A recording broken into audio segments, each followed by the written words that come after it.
My summer of 2014 and all the summers since then have been devastating to me due to fireworks. My parents, Leo, 78, and my mother, Betty, 76, Sayre, of Crocodile, Ohio, were killed by a firework that landed on the roof of their home. Thank you. Thank you. My father was one of 13 children, and he took great pride in owning his own home and taking care of his home.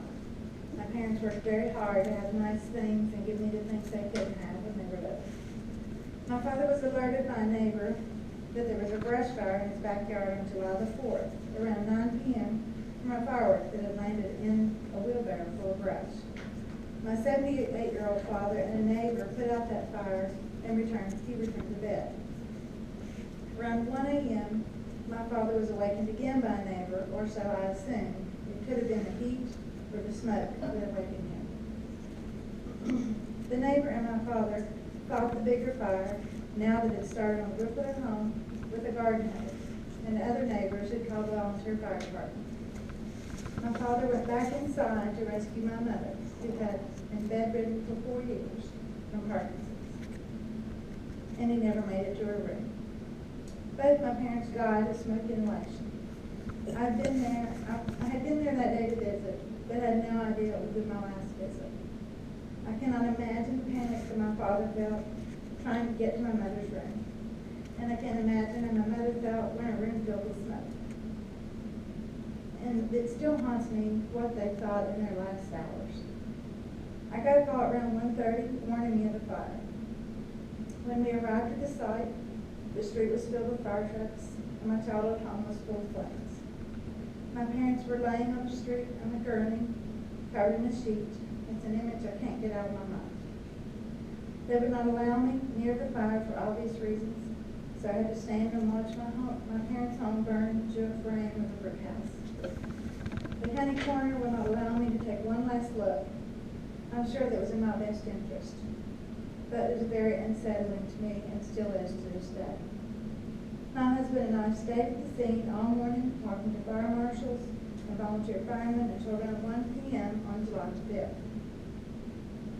The fire chief and firemen were angels to me and my family that day. Several neighbors and families and members were with me that night to help me through this horrible tragedy. The firemen went back into the smoldering house several times trying to retrieve some of my parents' things and my childhood belongings. This year will mark 3 years since that horrible fire. We're still lost without them. My life is forever changed. The love of campfires and fireplaces are never going to be the same.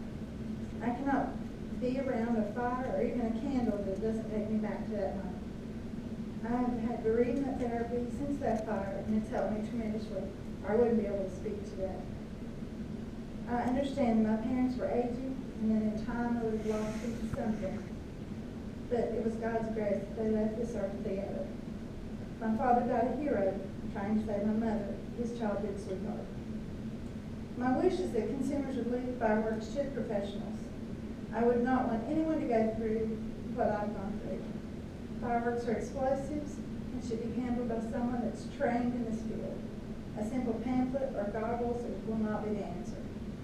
More powerful fireworks and the easier access to get them will only make this worse. In case you're wondering, the 5 adult neighbors that admitted to setting off the particular firework that caused the fire at my parents' home were never faced a penalty and never charged. My wish was for them to get community service, a punishment to help the firefighters one evening, maybe even a holiday, so they could experience what we went through that night. Please put yourself in my shoes on July the 4th this year and remember that this accident was preventable. My July 4th will never be the same, and I will forever look at fireworks in a different way. On a positive note, I have recently decided to start a scholarship in my parents' memory for someone that volunteers for the volunteer fire department and wants to further their education. I will forever be indebted to those brave people that helped me that night. Thank you for letting me tell my story. Dr. Shirley.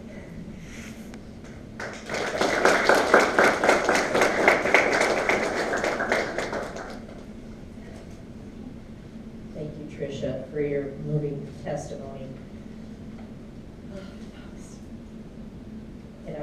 reminds me of what you've been through. We're so sorry that you had to experience. You've heard from Dr. Smith and his report that fireworks can be very dangerous, and Tricia's story about how lives can change forever, hers certainly did, by causing permanent injuries and sometimes even death. According to the 2016 data released by the United States Consumer Product Safety Commission on Tuesday in their annual fireworks report, last year an estimated 11,100 people were sent to emergency rooms for treatment of fireworks-related injuries. Of great concern is that sparklers accounted for an estimated 900 emergency department treated injuries, which represents 12% of the total fireworks injuries. For children under the age of 5, sparklers accounted for half of their total injuries in that age group. There were also 4 associated deaths, and an estimated 7,600 of the injuries, or 68%, happened around the month surrounding the 4th of July. Consumers should be aware that half of all fireworks incidents are to innocent bystanders, many of them children.